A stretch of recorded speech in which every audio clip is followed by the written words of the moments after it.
जरा सोचो, देश के सबसे घटिया टीचर्स को एक स्कूल में इकट्ठा कर दिया जाए, क्या हालत होगी बेचारे स्टूडेंट की। कुछ ऐसा ही होता है हमारी आज की कहानी में। मूवी की शुरुआत में हमें एक स्कूल दिखाया जाता है जिसका सालाना रिजल्ट इतना खराब आया था कि सिर्फ 12% ही बच्चे पास हुए थे। इसी परेशानी को लेकर प्रिंसिपल की एकेडमी इंस्पेक्टर के साथ मीटिंग चल रही थी कि आखिर क्यों इतने अच्छे प्रोफेसर होने के बाद भी रिजल्ट इतना खराब आया था। स्कूल के बच्चे भी इतने उल्लू नहीं थे, तो आखिर ये कैसे हुआ। अब बात ये थी कि इस साल भी 50% बच्चे पास नहीं हुए तो स्कूल को बंद करना पड़ेगा।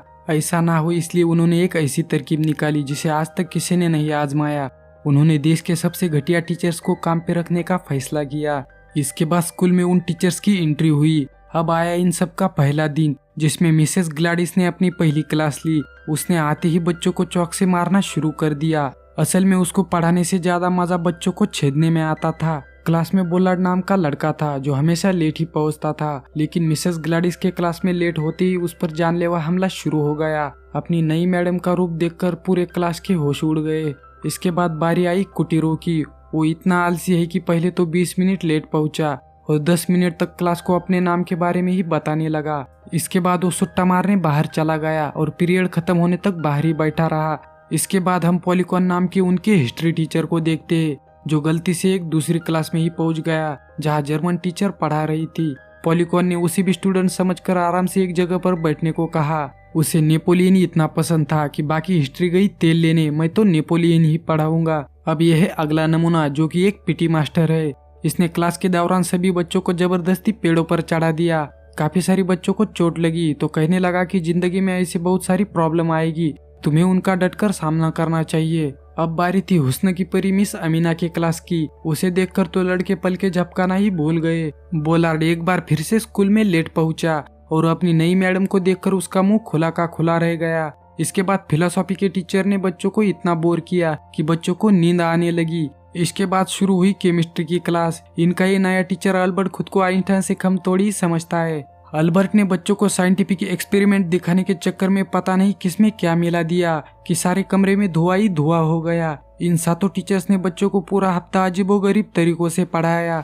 अब हफ्ते के आखिर में सभी माँ बाप शिकायत लेके आने लगे। कोई कहता है कि केमिस्ट्री टीचर ने मेरे बेटे का बैग जला दिया, कोई कहता है कि पीटी टीचर ने हमारे बच्चों की अलग अलग हड्डियां तोड़वाई। इस सब से तंग आकर प्रिंसिपल ने सीधा एकेडमी इंस्पेक्टर को फोन किया, पर उसे इस बात से कोई फर्क नहीं पड़ता क्योंकि उन नमूनों को स्कूल में लाने की सलाह तो इन्हीं भाई साहब ने दी थी। अगले दिन से प्रिंसिपल ने मामला अपने हाथ में लेने का तय किया।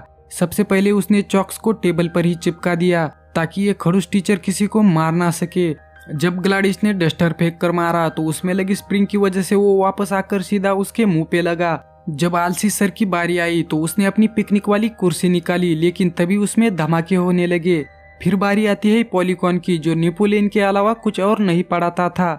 इसलिए प्रिंसिपल ने उसकी क्लास में दूसरे चैप्टर को प्रोजेक्टर पर चला दिया ताकि उसे याद आए कि असल में उसे पढ़ाना क्या है। गरीबों के आइंस्टाइन मतलब हमारे केमिस्ट्री टीचर के पीरियड में तो गजब ही हो गया। प्रिंसिपल ने सारे केमिकल को ताला लगा दिया ताकि ये सारा स्कूल फूंक ना दे। अमीना मैडम के क्लास में सारे बच्चे आते तो थे, पर उनका ध्यान कहीं और रहता ही नहीं था। तो प्रिंसिपल ने क्लास में लगा हीटर ही हटवा दिया ताकि अब तो कपड़े पहनने ही पड़ेंगे। अब ऐसे ही साल खत्म होने को था और सारे टीचर्स बहुत ही परेशान थे क्योंकि प्रिंसिपल की वजह से वो अपनी मनमर्जी नहीं कर पा रहे थे। जब ऑफिसर मुआयना करने आया, उन्होंने अपनी सारी दिक्कतें उन्हें बताई। ऑफिसर ने कहा कि प्रिंसिपल टीचर्स के मामले में ज्यादा ही दखल अंदाजी कर रहा है, इसलिए अब से टीचर्स को खुली आजादी है कि वो जैसे पढ़ाना चाहे वैसे पढ़ा सकते हैं। अब तो उनके मजे हो गए। अब पॉलीकॉन तो खुद ही नेपोलियन बन के उनके गुणगान करता रहता है और हमारे आलसी सर कुटीरो तो बस आराम से लेटे रहते हैं। ग्लैडिस की क्लास में जब बोलार्ड ने एक लड़की के बाल खींच दिए तो लड़की चिल्लाई,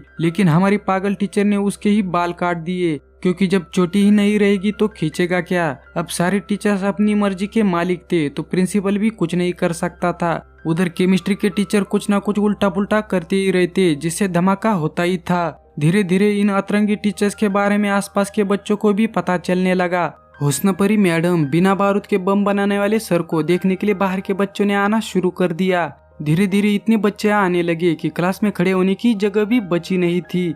अब जल्द ही एग्जाम शुरू होने वाले थे तो बाहर के बच्चों का आना बंद कर दिया गया। सभी बच्चों का एक मॉक टेस्ट लिया गया ताकि पता चले कि बच्चे कितने तैयार हुए हैं। लेकिन रिजल्ट देख के पता चला कि इस बार तो और भी बुरा हाल था। मॉक टेस्ट के हिसाब से तो इस बार सिर्फ 3% ही बच्चे पास हो पाएंगे। प्रिंसिपल ने गुस्से में एकेडमी इंस्पेक्टर को बुला के कहा कि घटिया टीचर रखने की तकनीक कुछ काम नहीं आई। तब जाकर इस बात का खुलासा हुआ कि इंस्पेक्टर कभी चाहता ही नहीं था कि यह तरकीब काम करे। वो तो चाहता था कि स्कूल का हर एक बच्चा फेल हो जाए ताकि प्रिंसिपल को काम से निकाल कर वो खुद प्रिंसिपल बन जाए। वो जानता था कि ये टीचर्स बिल्कुल पढ़ा ही नहीं पाएंगे, इसलिए इनको काम पर रखा था। उधर पॉलीकॉन ने सारी बातें सुन ली और भागकर टीचर्स को बताने गया।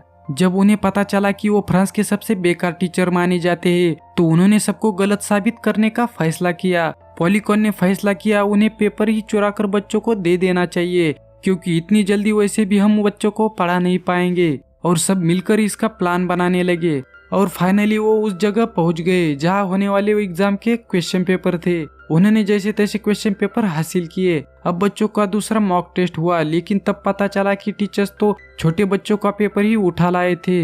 लेकिन फिर भी बच्चों के दिल पर उनकी मेहनत का काफी असर हुआ। अब फाइनल एग्जाम के शुरू होने में 2 ही हफ्ते बाकी थे। सबकी उम्मीद मर चुकी थी। पॉलीकॉन तो अपना इस्तीफा लेकर प्रिंसिपल के पास गया, क्योंकि वो कुछ भी कर ले वो बच्चों को पास नहीं करवा सकता था। पर जर्मन टीचर ने उसका हौसला बढ़ाया कि मुश्किलों से डरना नहीं चाहिए, बल्कि नेपोलियन की तरह मुसीबत का डटकर सामना करना चाहिए। उसकी बात सुनकर पॉलीकॉन जोश से भर उठा और छत पर खड़ा होकर उसने बच्चों और टीचर को उसने नेपोलियन की कहानी बताकर पूरी शिद्दत से पढ़ाई करने का हौसला दिया। उस दिन के बाद फिलोसॉफी टीचर पेग लगाकर बच्चों को पढ़ाने लगा ताकि उसका दिमाग थोड़ा क्लियर रहे। ग्लाडिस की क्लास में बच्चे हेलमेट पहनकर बैठने लगे ताकि किसी को चोट वोट ना लगे।